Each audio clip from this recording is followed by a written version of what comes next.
Hello, I'm Michael Margolis, and in this talk I'll be sharing some tips and techniques I used in creating, combining, and testing over 200 solutions that are used in my book, the Arduino Cookbook. Today's focus is about how to make hard Arduino projects easier.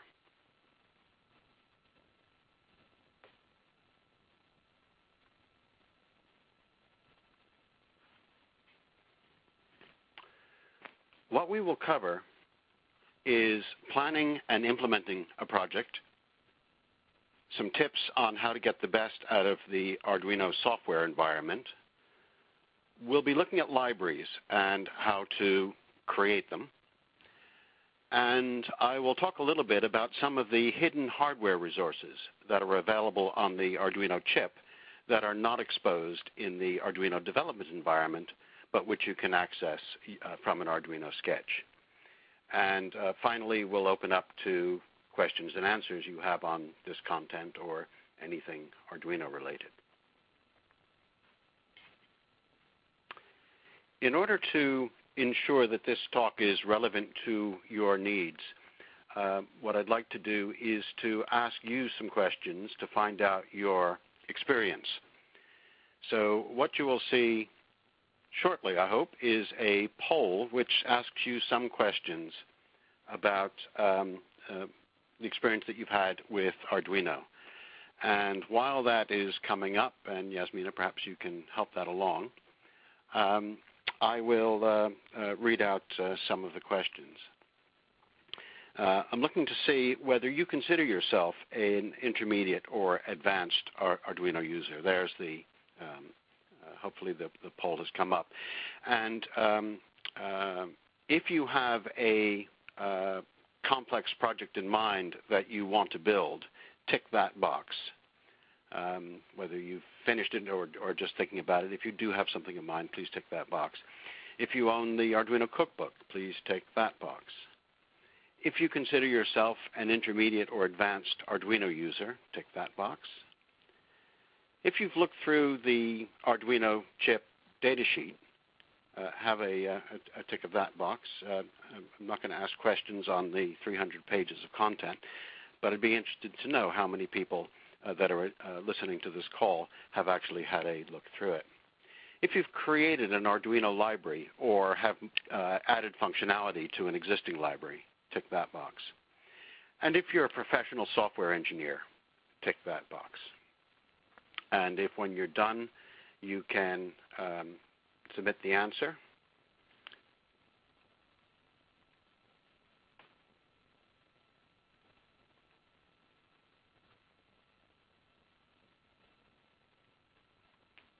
And here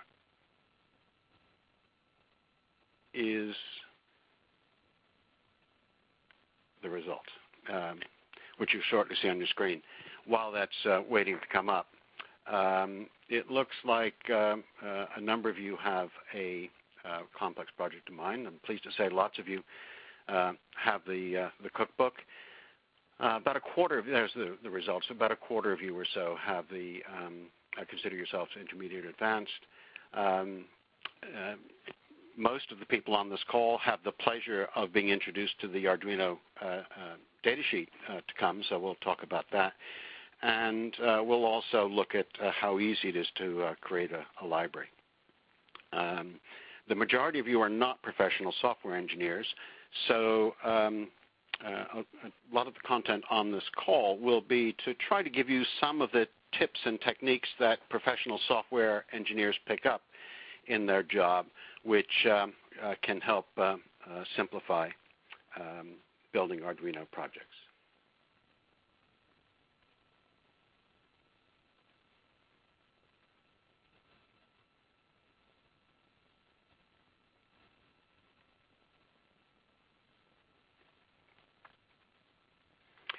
So to create a complicated project, the most important thing that you can do is to think about and be clear on what you want the project to do. I think the less clear you are about what the project needs to do, the more likely you are to have trouble actually doing it. So time spent before you actually sit down at the keyboard and type can save a tremendous amount of time later on when you're trying to deal with a lot of movable pieces. It's very tempting when you're building a big project, whilst things are fresh in your mind, to think about features that could be useful but perhaps not essential to the actual application. A tip that I found over the years is that it's almost always best to avoid the temptation to bloat your project with features which are unessential and could be useful. If you feel that you're likely to want to add capabilities later on, it can be a good idea to think about how you might make the sketch extensible. Perhaps write a function or functions, stub functions, functions which don't actually have any implementation but support some capability that you may wish to add. But it's been my experience that if you try to implement a function without really being clear on what you want, when it comes time to actually requiring the function, it's almost always different from what you thought, and you can spend a great deal of time just removing the old code before you even get to putting the new code in. So tip number 2 is avoid features because you might need them just in case. One of the things that's driven the Arduino popularity is the availability of a tremendous range of resources for including in an Arduino sketch.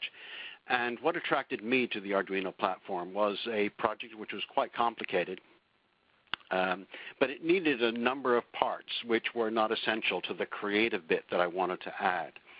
And what I found was that I could find these resources on the internet and include them in my project, therefore allowing me to focus on the bit that was unique to what I want to do. So the third tip here is look to see what's available that you can reuse. Don't reinvent the wheel. When you come to actually begin to think about how you're going to put your sketch together, try to think about the functional associations when organizing your code. And by putting functionally related pieces together, perhaps packaging them into a module, makes it very much easier to both debug your code and to extend it later on. And later in this talk, we'll look at an example or two of how that happens. When you're ready to start writing code, I strongly advise you to keep to one task per function. Beginners often think that the time it takes to actually create the function prototypes seems to be a waste, and it can be tempting to want to extend a function to just do a little bit more. But more often than not, this just creates complication. Multiple capabilities in a function tend to interact with each other. Visually, it's sometimes referred to as spaghetti code because you have different elements of a function working and touching each other. The easiest way to manage a complex solution is to have one task per function. And when you come back later on, in order to maintain the project, maybe you want to add a feature to it, or perhaps you need to adapt it to relate to an updated library that you're using, or a later version of the Arduino environment. You're going to want to not to have to spend a lot of time trying to figure out what you actually meant when you wrote the application. And the simplest and most effective way of doing that is to name each function and each variable that you expose using clear, evocative, descriptive names. By having the names meaningful and descriptive, it becomes very much easier to go back and understand what your code had intended. So having thought about it, you come to the fun bit, which is how do you actually put together a complex Arduino application? Well, the first tip here is to test as often as possible. Each time you add a module, or sometimes even each time you add a function, take a moment to test it. It can seem like that's a waste of time. Setting up the test environment and checking that everything's okay can seem like it's getting in the way of actually adding more code. But it's the experience of most software engineers that it takes far longer to find where a bug is than it takes to actually fix it. And by testing often, you're much more likely to locate the bug quickly because you have a smaller block of code which you're looking at. So I highly recommend that you look to test as often as you can. When you've written a piece of code, I find it's always helpful to look to see if there is any way you can simplify the code. That's certainly a good idea if it's not working. But even if the code does work, have a look at it and see if there is some way you can write the code so it's either clearer to read or use less lines of code. And the advantage of that is that the time you spend simplifying will pay dividends when it comes time again to maintain or change your code. The simpler and clearer your code is, the easier it is to maintain. And if the code unfortunately ends up becoming a prototype which is awkward, don't be afraid to throw it away. Maintaining a block of code which really isn't working and isn't clear to you can take far more time than it would take to sit down, think about what you learned, and use what you've learned to get where you are, and start over doing something that is less awkward and easier to manage and easier for you to understand. Something all software engineers discover in their career is that it's very easy to confuse activity for progress. You're working on a project, you're testing a module and it's not working, but it should work because the code is right and everything's connected correctly. And you can go around in circles and spend a tremendous amount of time without actually moving forward. A tip on the most effective debugging tool I have ever found is it's a cup of coffee. Usually the best way for dealing with a problem which seems to be causing you to go around in circles is to stop, take a break, and then come back fresh and with fresh eyes look at what you have. And more often than not, that break will enable you to see things which were just too difficult to see whilst you were thrashing away trying to fix the problem. Don't be afraid to experiment. If what you've tried isn't working, try something new. A software problem may actually be caused by a hardware problem, or the other way around. The hardware that you're trying to work may actually be software. So don't be afraid to experiment and try something new. Any project which is worth building, I was advised early on, any project which is complicated, it comes with challenges. And sometimes the problems can seem insurmountable, but be tenacious. Every seemingly intractable problem has a solution. So again, if you can't seem to find the problem, take a break. And of course, one of the great things about the Arduino community is that it is a community that is willing and able to help. So there are plenty of places, including on the Arduino forums, where you can ask questions. And finally, because this is Arduino, don't forget to have fun. In the end, this is about doing things which are fun to do and creative, and don't let the challenges of software get in the way of that. Okay, so here are some tips that may help you get the best out of your Arduino environment. From the poll, it looks like there are a number of people that are relatively new to Arduino. So if there's anybody on the call that isn't familiar with all of these functions, then I strongly suggest that you have a look, because these are all great things to have in your toolbox. Functions like map, which actually let's look at that now, and we'll come back to the others shortly. Map is a function which scales a value from one range to another, something which comes up surprisingly often in Arduino applications. As an example, you may want to scale the output from analog read. Analog read returns the value, the analog value of a pin, ranging from 0 if the 0 volts to 1023 if it's got the full range of voltage on a 5-volt Arduino. That's 5 volts. And if, for example, you want to return that value as a percentage, you can use the map function to do it. This line of code shows that map contains 5 parameters. There's the value that you want to scale. There are 2 parameters, which are the range you want to scale from. In the case of analog read, we want to scale from a range of 0 to 1023.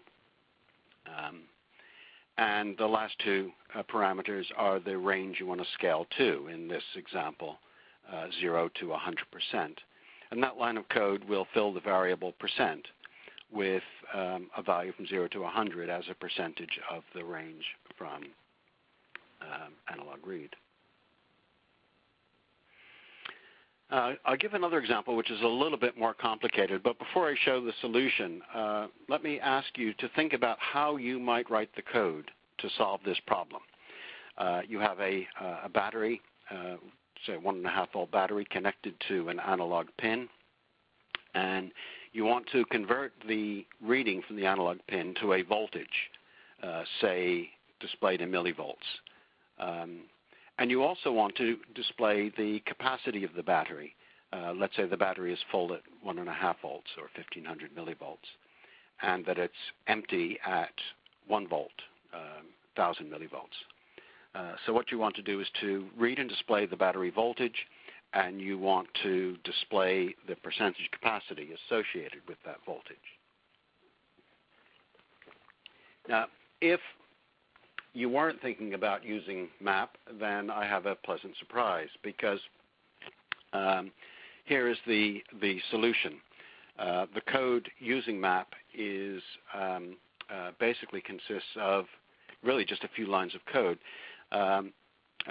Analog read needs to know the reference voltage. A 5-volt Arduino uses a 5-volt reference by default, and the 3.3 volt uses 3.3. In this example, we're using a 5-volt Arduino.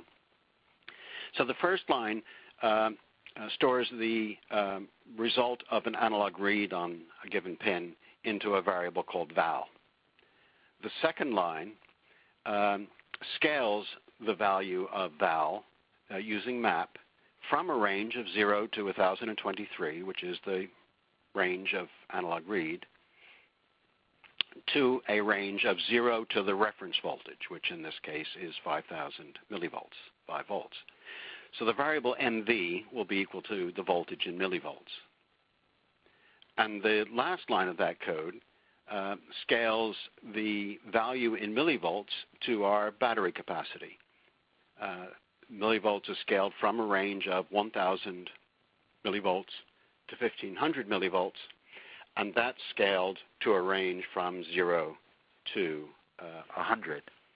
So those lines of code would be sufficient to give you the values which you could then print to an LCD or to the serial port, showing the millivolt value and the percentage capacity. Another very useful Arduino function that many of you may not have come across are the stream functions. The stream functions were introduced in Arduino 1.0, so they're relatively new. And the stream functions support the sending of serial characters, which are used by the serial function, used by Ethernet, used by wire, which is the I2C function. All of these modules use stream in order to collect the bytes and characters that they handle. And the new stream functions that were introduced in Arduino 1.0 include the capability to, within a stream, find a particular character string, to find a string up until some termination. For example, find a string up until the end of a line. It has the capability to read bytes or read bytes until a particular termination character is found, to collect a particular block of characters into a variable. The ability to find and convert a character representation of an integer into an integer that can be used by Arduino. And also, that's the parseInt function. And the parseFloat function does the same for floats. It will find a floating point number and return that to Arduino. And these can be really useful in applications which need to look through streams of data. Here is a fragment from an application which is one of the recipes in the Arduino Cookbook on the Ethernet chapter. And what this recipe, the full recipe, does is it connects to Google Weather, doing a search on a particular location, and searches through the data that Google Weather returns to find the field that indicates it's the temperature in Fahrenheit. It then finds the value that's associated with that field and displays it on an LCD. And again, let me ask you to think about if you were asked to, if you needed this capability in your application, think about what code you might need to write in order to look through all the data that comes out of the web page, find the field, which in this case is angle brackets temp underscore F space data, and then find the ASCII representation of the number, which is the temperature, and then display it.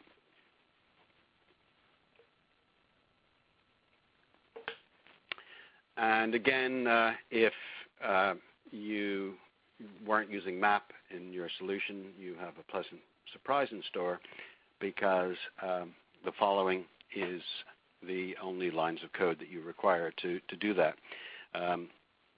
Obviously, there's code in the beginning of the sketch to actually connect to the website. But we're looking at, once we're connected, the code which is responsible for looking through all the data that comes back in order to get the information that we want. And the first line is if client.find. Client is the Ethernet client. That's the Ethernet object which is actually getting the data. If this was getting it from the serial port, it would be serial.find. And .find searches through the data until it finds the string that it's given. In this case, it's the angle brackets temp underscore F data, which is what Google precedes the actual temperature. The next line is if it finds that field, it calls client.parseInt, which will search for the next characters which can represent an integer and return that, which in this case is stored in the variable called temperature.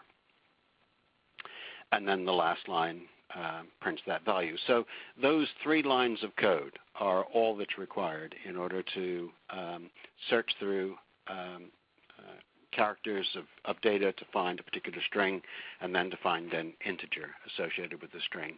If you haven't looked at the stream functions, then I suggest that you do have a look at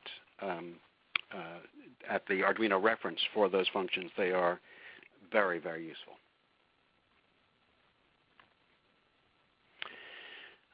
Other functions which we're not going to have time to go into detail, but again they're covered in the reference, are functions like pulseIn. pulseIn returns the duration of a pulse in microseconds. The shift in and shift out functions are responsible for serializing and parallelizing data to talk to chips that expect data in that format. The bit functions are useful for reading and writing particular bits of a variable. And we'll have a look at later on at some code which uses the bit functions. But again, we don't have time to go through all the Arduino functions on this call, but if you haven't familiarized yourself with them, I highly recommend that you do so. Next thing I want to talk about is ways in which the Arduino environment can help you structure your sketch. If you haven't come across it, the Arduino environment has a capability to have tabs, and we'll just have a look at a sketch in a second. This is a sketch which I wrote for the recent Maker Faire. There was I built a robot to demonstrate about 6 or 7 different recipes from the book, and used the sketch. In fact, let me show you the robot, and then I'll come back to the sketch in a second. So the robot has the capability of moving around, of course. It has a ping sensor which can detect the distance of an object in front. The ping sensor is mounted on a servo, so it can look around to see what's around it. It has a infrared sensor behind to prevent it from backing into objects. It has infrared detectors looking down so it won't roll off the table. It has an infrared decoder which can be used to detect remote control signals. So the robot can be controlled using a standard infrared remote control, a TV remote control, or whatever. It has a Bluetooth module, so the robot can be controlled from a Bluetooth device like a cell phone or whatever. It's a pretty complex application. And in order to manage all of that functionality, the sketch uses tabs. So here you can see the main screen of the sketch. The area circled in red is the tab area. The one on the left is the main sketch. It's called Maker Faire Robot. And so you're seeing the main sketch. And then there are a series of tabs to the right which contains the functional modules. If that's difficult for you to read, they're repeated in there's a drop-down window that if you look at the upper right-hand corner, you'll see a yellow arrow pointing to the drop-down control. If you push that, then this drop-down appears, which will let you create a new tab or rename or delete tabs and so on, but it also lists all the tabs in the application. On this one, you have the main tab, which is Maker Faire Robot. There's a command tab, which is responsible for the remote control commands, so all the remote control logic is in that module. There's a drive tab, which has the logical drive functions. These are functions to have the robot move forwards or backwards or rotate and so on. There's a look function, which is responsible of receiving information from sensors and making decisions about avoiding obstacles. The motor module is responsible for the interface with the hardware with the actual H-bridge motor driver. And that's separate from the drive function because this robot can be used with a number of different H-bridges. It can be used with different hardware. So the hardware-specific piece goes into the motor section, and only that motor module would need to be changed in order to change the robot to use different hardware. There's a sensors module to interface with sensors. And then there's a defines module, which isn't essential, but here enables me to have a place where I can define constants which can be shared amongst all the modules. It may be clear if we have a look at a module and then the define. So coming up is an example of one of the modules. This is the drive module. And this module has functions to start up the drive. I follow the Arduino convention, and I highly recommend it, that each module has a begin function where any initialization required by the module is carried out. And then it has functions to drive forward or drive backwards and rotate and so on. And those modules in turn set up some variables which are used by the logic but also call the lower level motor functions. The defines module, which is included, contains the logical defines which are needed by the command module, the drive module, the look module, and the main module. All need to know about directions, and so these logical defines are stored in this file and then are made available to all of the robots, to all of the modules.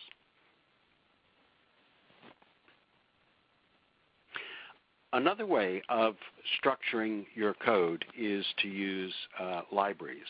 Libraries are a standardized way to access functionality, and they have the benefit over tabs in that tabs are associated with a specific sketch. The tab goes to the sketch, and you can copy each tab as a file. It's a file with an extension .ino, and you can copy that to other sketches if you want to reuse it. But that means you have multiple files of the same functionality, whereas a library keeps that functionality in one place. And a library also enables you to share your code easily with other people. So let's have a quick look at libraries. Libraries are a collection of variables and functions. The library consists of of function definitions. It's a file which contains the definitions of the functions. And that's called a header file, and it has an extension of .h. There's also a file which contains the implementation of the code, and that is traditionally stored in a .cpp file, CPP standing for C++. Libraries don't need to be C++, but by convention, most Arduino libraries are C++ files. And if you include the header file in a sketch and you store the files in the correct place and you've written the library correctly, then you can include the library in your sketch and have access to the functionality. Let's have a look and see how we do that.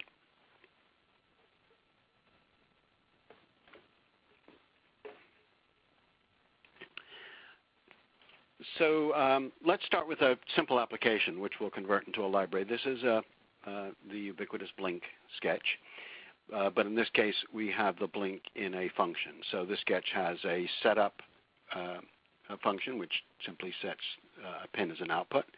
It has a loop function who only calls our blink LED function, and that function takes the pin that we want to blink and it takes the duration that we want the on and off time. And then finally the implementation for blink LED, void means that it's not returning anything, and blink LED contains two parameters, a pin to write and the duration for on and off, and the code is relatively straightforward. We write the given pin high, we delay for the duration, we write the pin low and delay for the duration. What we're going to do is to convert blink LED into a library. This is obviously a very simple example, but the principle of what we're doing can be applied to any code, however complicated. So let's start with the implementation code, the .cpp file. The .cpp file contains the blink LED function. You can see the bottom half of the screen. There's exactly the same blink LED function. It's simply copied from the sketch, or moved from the sketch, and copied into a file which will be saved as blinkled.cpp. And the only thing that we're adding here are the two lines towards the top, the include Arduino.h. Arduino.h is the file that contains the Arduino definitions. That's the file which tells your sketch about the digital read, digital write, all the Arduino functions that we talked about. And also the Arduino constants, high and low and true and false, are all made available by including Arduino.h. And the other thing that's included is blinkled.h. that is the include file, which we're going to be writing in a second, which declares the function that we're exporting. So let's have a look at that.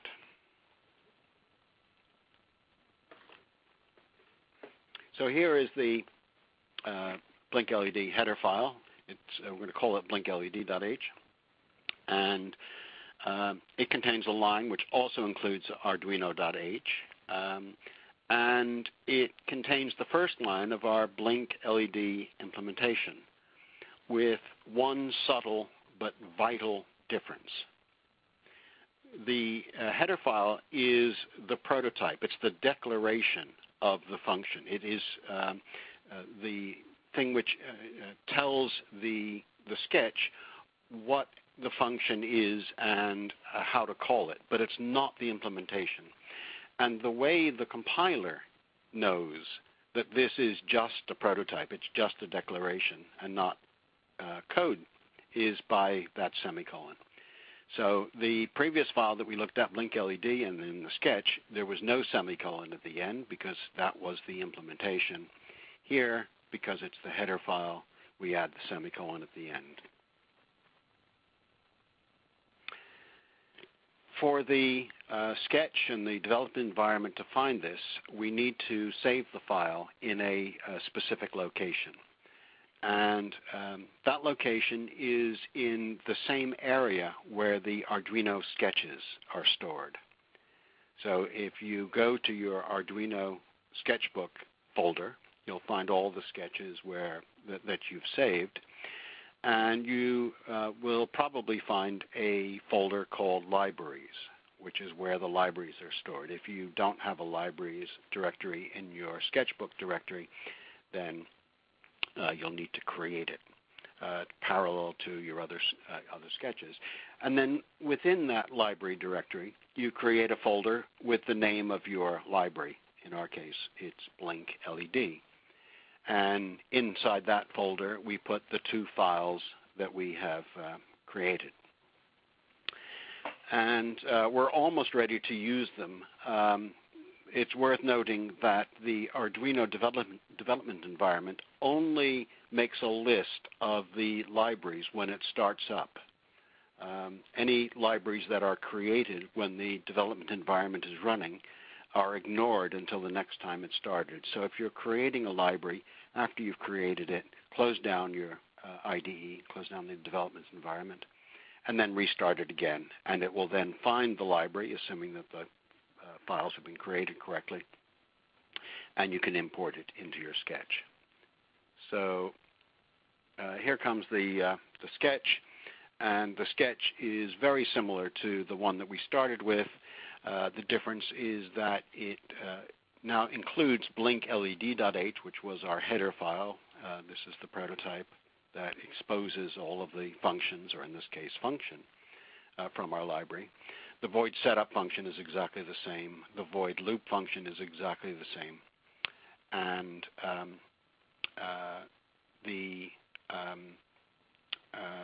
the actual code which implements Blink LED is no longer in this sketch because we're now getting it from the library. So by including Blink LED in any of our sketches, we can access the function or functions that we have created.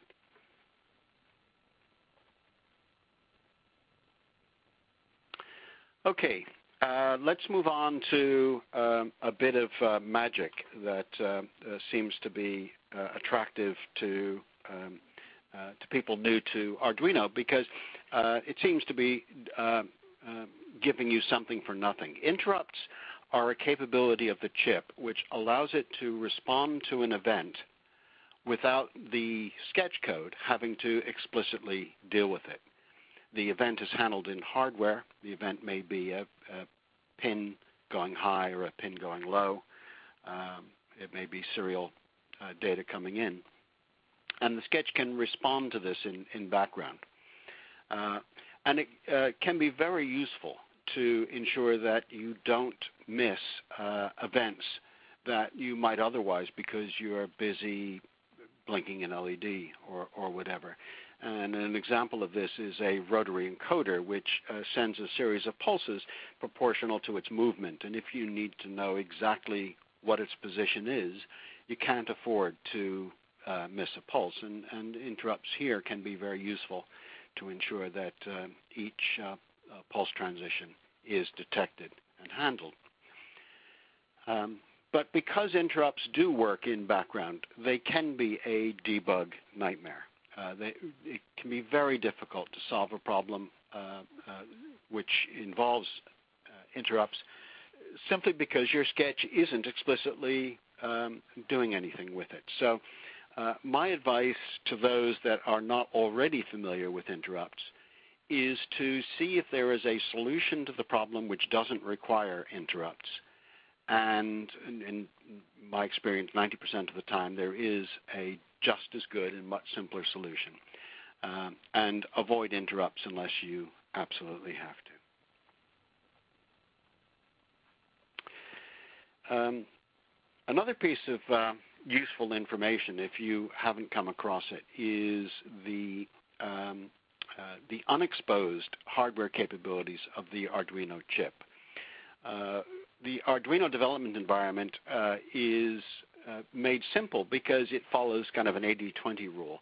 That is, 80% of the functionality, or without putting percentages on it, almost all the functionality that's commonly needed is exposed through the Arduino development environment. And there is some capability underneath which isn't exposed because it's not often needed and would otherwise add complication.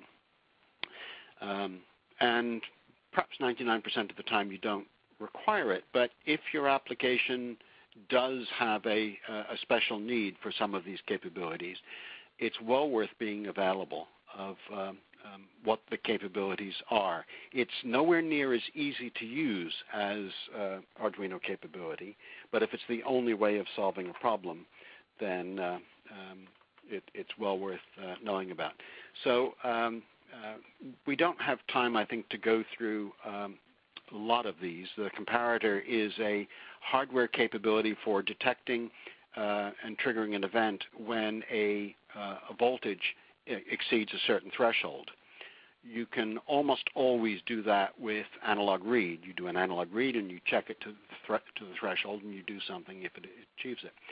But analog read is many, many times slower than this hardware comparator. So if you need to do to trigger an event in a fraction of a microsecond, then the comparator is 100 times faster than analog read. If you need to know the temperature of the chip without using external components, there is actually a temperature measuring capability. Input capture is one of the many timer capabilities that is not directly exposed from the Arduino environment. Input capture lets you measure the pulse width of a pulse in hardware. And I mentioned earlier in the talk that there was a pulse in Arduino function which does the same thing. Pulse in returns the width of a pulse in microseconds, and very useful it is in 99% of the applications. But pulse in will block. It will, when you call pulse in, it will stop the sketch from doing anything else until that pulse occurs. And if you happen to be writing an application which needs to do something else while it's measuring the pulse, then you can use the input capture functionality in order to measure pulse width. Don't have time to give you an example of that, although there is an example in the book. But I will give you an example of another hardware timer capability that can be very useful, which I will use to illustrate how to actually use these capabilities outside of the nice training wheels that Arduino provides. So here is a sketch which is using a non-Arduino capability. This sketch is a hardware counting sketch. It's kind of a very simple primitive frequency counter, which is measuring how many pulses occur per second, or to be specific, how many pulses occur per 1,000 milliseconds. Now, it's using a hardware capability. The sketch actually does not do the counting. The sketch has no idea that the counts are occurring, it simply starts the count and stops the count and then reads the value that the hardware has obtained. And there is only one pin on a standard Arduino board that supports this, which is pin 5. How do you know it's pin 5? Well, the only way you're going to know is by looking at the data sheet. If you look at the data sheet, it will say that the external hardware counter pin is pin 5. Anyway, let's look at the code. Setup initializes serial. You've all seen that before. It then uses sets a control register, which doesn't look like a friendly Arduino name. These are all acronyms. TCCR1A stands for Timer Control Register 1A. The 1 indicates that it's timer 1. Arduino has 3 timers. Timer 1 is a special timer, which is the only one that has this capability. How do you know it has this capability? Well, you have to read the data sheet.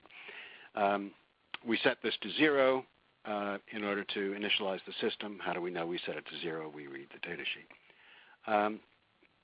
The loop code is the bit that actually does the counting. And to start the counting, we need to set the other control register. There are 2 control registers, timer control register 1A and 1B.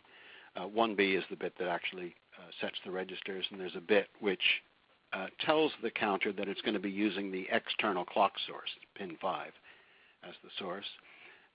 And you also need to tell it whether you want to clock on the rising or falling edge. And we use the Arduino bit set function. Bit set expects a variable whose bit will be set and the bit to set, which are these constants defined in the data sheet. And that will actually start the clock counting. The count is stored in a register in the hardware called timer count 1, the counter for timer 1. And we set that to 0 because that's going to be incremented each time the hardware finds a pulse. The code then simply goes to sleep. Well, it delays for a second, for 1,000 milliseconds, whilst the hardware is doing the counting. It then stops the counting by setting timer control register 1B to 0, and then it reads the count from the low-level register and displays it on the serial port. And that's the number of counts per second. It's actually not complicated code, but to find out what each register does require a bit of study of the data sheet. So it's not easy to do. It's not for everyone, but if you need these capabilities, they are certainly there, and there's a chapter in the cookbook which explains this in a lot more detail than we have time for. So that's a quick walkthrough all the stuff that I learned in my Arduino journey. There are a number of resources that you can look at. I think you've got a link on your console for the cookbook if you don't already have that. Obviously, the Arduino website and the Arduino wiki, called the Playground, has lots of information. If you haven't seen the data sheet, have a look at atmel.com and just do a search for the Atmega 328 data sheet. Or if your Arduino board uses a different chip, then you can use search for the data sheet for your chip if you're interested in doing that. So that's the prepared part of the presentation. It's now my pleasure to see if I can answer your questions. So let me have a look at the questions that I see so far. So the first question I have is, what is the difference between functions declared before setup and after loop? The Arduino build environment does something which a experienced C programmer may find surprising, in that it, under the covers, invisibly to you, creates a whole set of prototypes. So whereas a non-Arduino application would be very picky about the order in which functions and variables are declared, the Arduino development environment explicitly softens that significantly. So the precedence order that a professional programmer might require isn't required for Arduino. It almost doesn't matter what the order There was a question. I have the Arduino Cookbook 1. Can you tell me what the second edition has? Is it updated for 1.0 or new stuff 2? That's a really good question. 90% of the content from the first edition is unchanged in the second edition. The second edition was driven by the changes required for Arduino 1.0. 1.0 was introduced in order to make available Arduino capabilities which would break the old code. It's a significant, there are some significant changes in it. And some things, anything you use stream, is significantly changed. So for example, the entire Ethernet chapter has been rewritten to use 1.0, so to use Arduino 1.0, which is fully described in the second edition of the cookbook. So if you are writing an internet application or an application using streams or an application that's using Arduino 1.0 features, then the second edition of the cookbook is highly recommended. If much as I'd love you to buy both editions of the book, if you're not specifically using 1.0 features, you're not doing Ethernet functionality, you're not doing a lot of serial functionality, then very little has changed. As I say, only 10% has changed in the second edition. Right, let's see what other questions we have.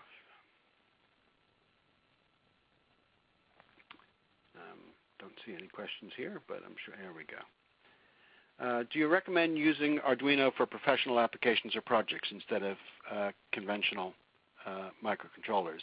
Well, there's two parts to that question, I think. The first part is the Arduino hardware, and the second part is the Arduino software.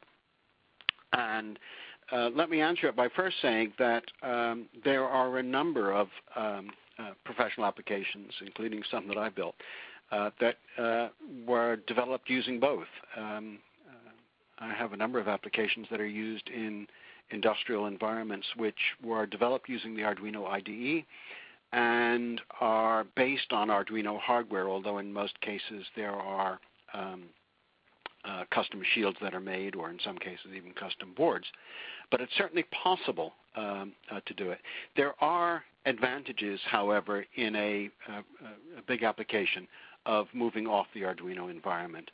The case that I talked about previously, that Arduino isn't picky about the order of definitions, actually becomes a disadvantage when you come into a big application where you need complete control over the exposure and precedence of functions and variables. So it really depends on the application. Arduino is great for getting something built quickly. If you're building something really complicated, which is going to require a lot of ongoing maintenance, then you may want to use a professional environment, and there's no reason why you can't actually mix them. There are a number of people that are using full-strength industrial environments to develop code which actually runs on Arduino.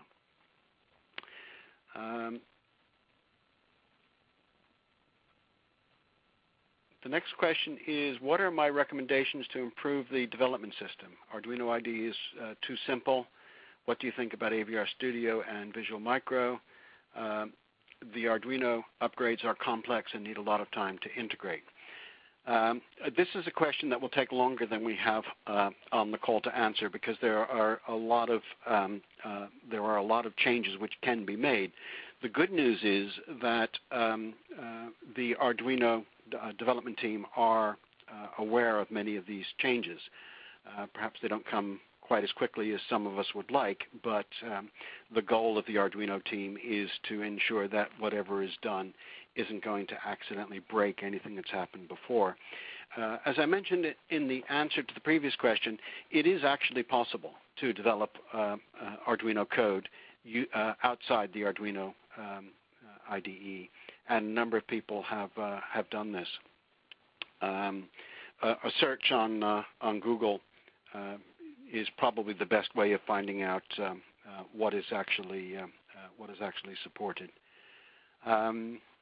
So I hope that is, I mean, that's a very quick and brief answer to a complex question. In summary, I would say there are professional environments and they may be right for you. You'll certainly find support on the web. And the Arduino team is looking at addressing some of these, but their main goal is to focus less on the professional developer and more on the person that without Arduino would have found it very difficult, if not impossible, to get started with microcontrollers. Was asked if I recommend any requirements or design tools and methodologies. Certainly if you're building an application for professional use, there are more systems for requirements and design methodologies than you can shake a stick at. So I would certainly recommend using them if you're building a complex application. But which ones are right for you is too dependent on the nature of the application that you're building, the timescales that you have, the nature of whether you're doing it with a team or an individual.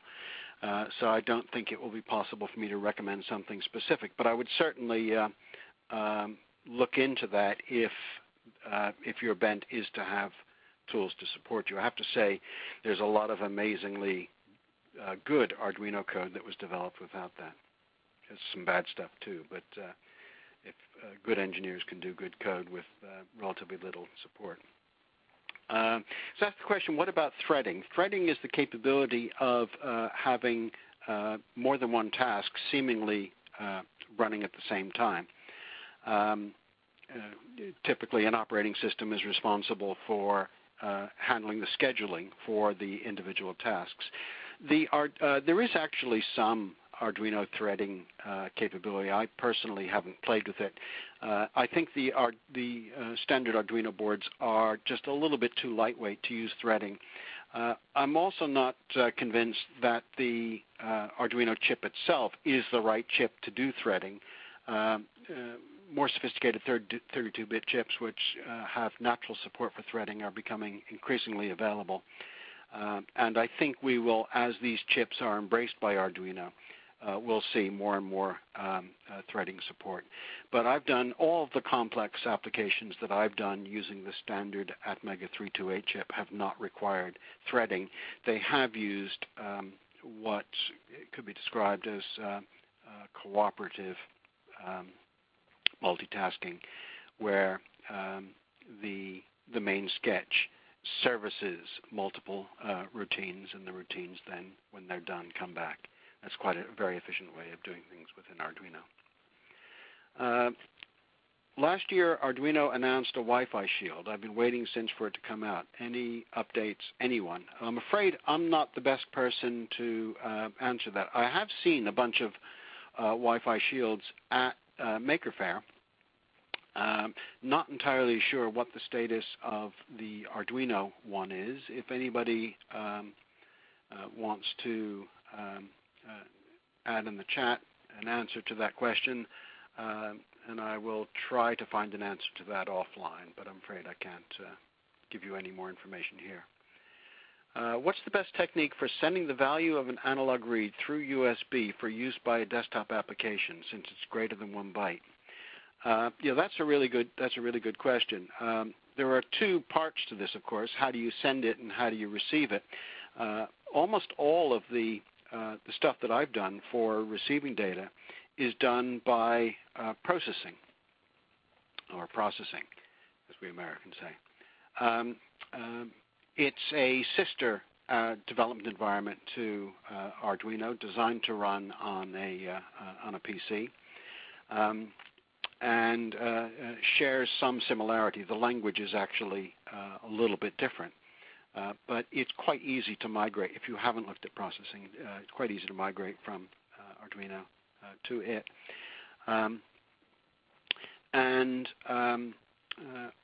The cookbook actually gives examples of how to do that, how to send the data either as binary data or as text. The easiest way is actually a comma-separated text. So the Arduino prints the value that it wants to send, which then gets sent as the text value, followed by some terminator, which the receiving side on the desktop application needs to be aware of. And then the desktop application uses one of its capabilities in order to turn that back into the integer value. There are a lot of different techniques for doing it. Probably the best advice I could give here is to pick a desktop application, and then the documentation will tell you how to use it, or have a look at the serial chapter in the Arduino Cookbook for some worked examples. Other tools popular in the Arduino community for automated build and test. There is actually an automated test suite. It's primarily designed to test the Arduino environment itself. And it's been under development for quite some time. I think it may now be distributed with the very latest version of Arduino, but if it's not, do a search for Arduino and test environment, and you should come across that. Question on ping. I'm not sure whether Alberto's pinging me or asking about. Let me see. Is the ping sensor difficult to work with? How to smooth out reflections, perhaps to be covered in the presentation.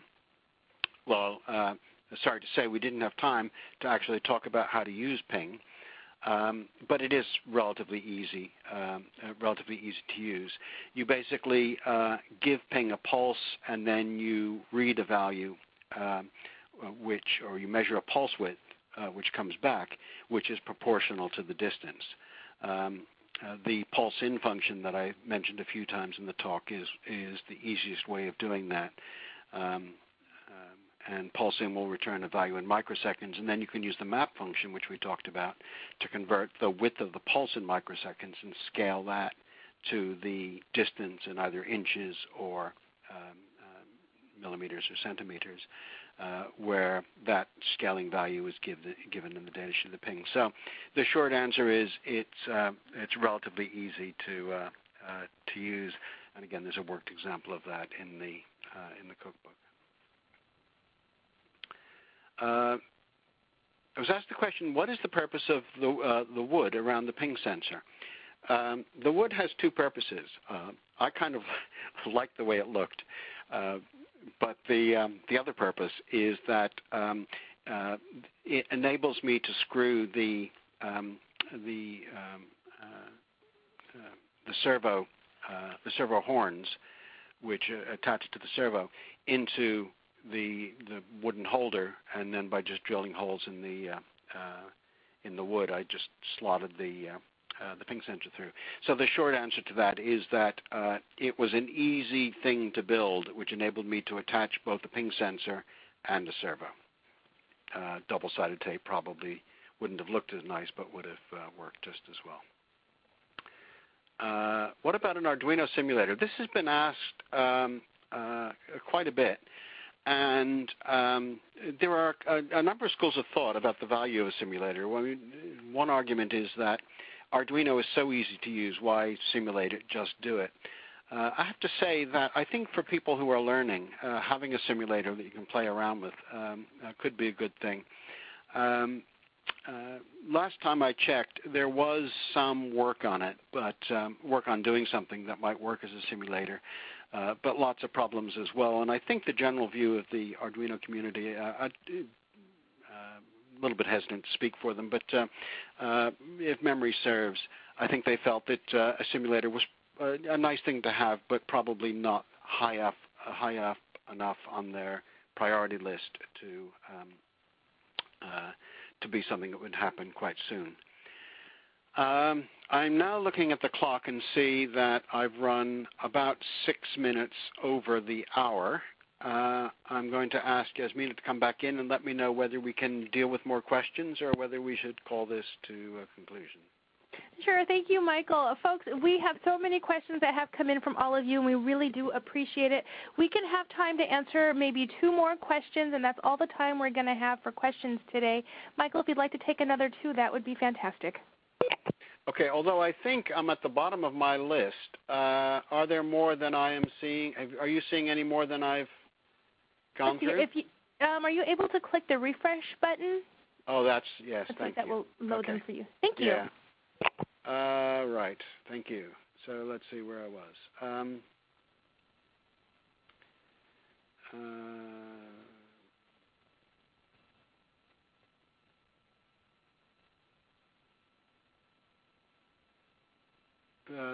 Best way to find a weatherproof standalone Arduino project.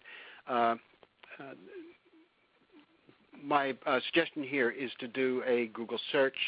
I believe Seed Studio have a weatherproof box. I think there may be others that are out there. You need to search. Question on choosing power supplies and batteries. That's a really good question. It is one, unfortunately, that could be the subject for another talk. Yasmina, make a note of this. It's a complicated question. For example, powering the robot that you saw was complicated by the fact that I needed to provide enough voltage for the Arduino regulator, for which 4 batteries weren't enough, but not so much for the motors. So there isn't, I don't think that there's a short answer to this, but I will make a note that it is perhaps subject for another call. Yasmina, can I take 1 or 2 more? How much time do I have? Let's do it. Okay. If you want to daisy chain 2 or more Arduinos so they talk to each other, what is the best to use, serial, Ethernet, or something else built in? That, to some degree, depends on what you want it to do. Serial is in some ways the easiest because the hardware is there. What I found when I needed to do it is that if I needed serial for something else, I would actually use I2C, which in the Arduino world is the wire library. The wire library has hardware support using 2 pins for very efficient communication. It's mostly used for connecting to sensors or devices, which supports the I2C protocol. But there's no reason why Arduino can't have its own protocol, which it can intercommunicate. And again, there is a worked example of 2 Arduinos talking to each other using the wire library, using I2C, while still freeing up serial and Ethernet to do something else. So that's my recommendation there. The question was asked that I referred to the Arduino as training wheels. What is recommended path to big boy 328 programming? There's nothing wrong with training wheels, and I regret if that came across as disparaging. 95% of everything I've done with Arduino, and it's a lot of stuff, is done with the training wheels. It's amazing how capable it is. And I think for most people, it's probably 99%. In fact, for a lot of people, they never need to get down and dirty with the hardware. But when you do, then you're basically going to the chip. And so my recommended path is to study the data sheet. Now, that's 300 very terse pages. It's not easy reading, but there's a tremendous amount of information there. So if you do want to see how to do stuff like if you find digital write is way too slow, it's taking too long to write a pulse, and you want to send pulses 30 times faster, then you can look at the data sheet how to directly control the pins. Also, searches on the internet can provide information on how to access some of these hardware functions, and there's a lot of hardware supported information available in the cookbook. And the last question I think I'll take is, how do you decide when to use Arduino and when to use an embedded OS like Linux or embedded Windows or some of the lighter weight OSs which are in the 32-bit chips? The way I answer that question is if can fit in an Arduino, then I'll do it in an Arduino. One of the things I love about the platform is that unlike an embedded OS, it's very simple and straightforward and approachable, and you can know exactly what's happening. So if it is implementable using the standard Arduino, then I much prefer that.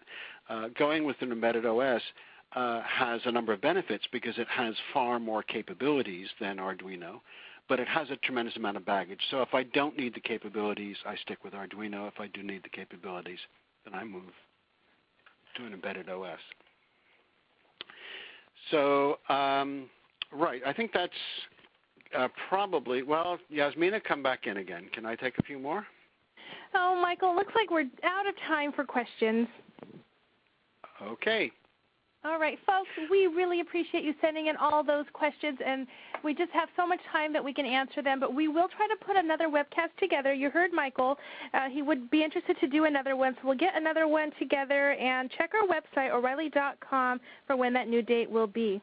Michael, we would like to say a very big thank you to you for sharing all your knowledge and expertise with us and for presenting such an outstanding webcast today. Is there anything you'd like to leave our audience with? Well, first of all, thank you for those kind words. Yes, the one tip I will leave you with is a tip I mentioned earlier. Don't forget to have fun. That's all that needs to be said, folks. Thank you, everyone, for attending today. Again, thank you, Michael. This will conclude today's webcast. Goodbye, everybody.